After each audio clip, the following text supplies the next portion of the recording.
Larry Klein, and I'm running for re-election to the Palo Alto City Council. I've lived in Palo Alto since 1967. I raised my two sons here. Both of them went through the Palo Alto School District, K through 12, both graduating from Pali.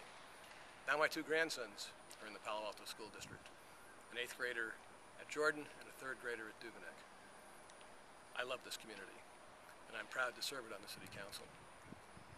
I ran again in 2005 after having served on the council from 1981 to 1989 because I was concerned that some of the things going on in our city government really weren't up to Palo Alto standards. And I'm proud to report now that I think we have made improvements over the last 4 years since I was elected in 2005.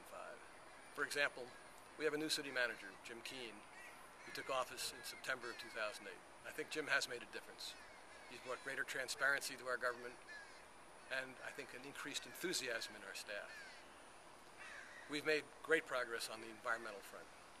We've been a leader in a variety of environmental causes. For example, our green building ordinance is a national leader and been the subject of various conferences. But we have much more to do. Certainly our finances are not as in good shape as we would like because of the national recession. This is going to cause very difficult negotiations with our unions. For example, we are presently in negotiations with the SEIU, our largest union. Where we go in terms of what we pay for health care and for pensions is going to be very much up in the air. And I think that we need the experience and I hope the wisdom that I can bring to successfully conclude those negotiations.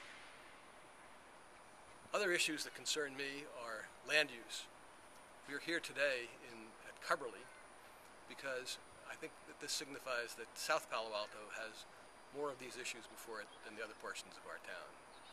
I'm also here at Cubberley because 20 years ago when I was on the council, I was the author of the complicated transaction by which Cubberley was saved from being sold by the school district.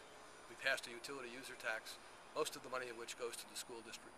In exchange, the city has a long-term lease at Cubberley and an agreement from the school district not to develop any surplus school sites. So that was the past, and I'm proud of that, but I also think that this site signifies some of the problems that we have for the future. How are we going to develop our community? Are we going to have a lot more housing? I hope not. Are we going to do nothing? I hope not. It's always a balance that we have to strike between those things. As I look forward to the next 4 years, and hopefully those will be as a council member if I have your support, another issue that we have to fight and carefully consider is high-speed rail. My personal view is that we can only have high-speed rail if it's underground. An elevated high-speed rail through our town would be unfortunate in the extreme. These and other issues we'll discuss at more length as the campaign progresses.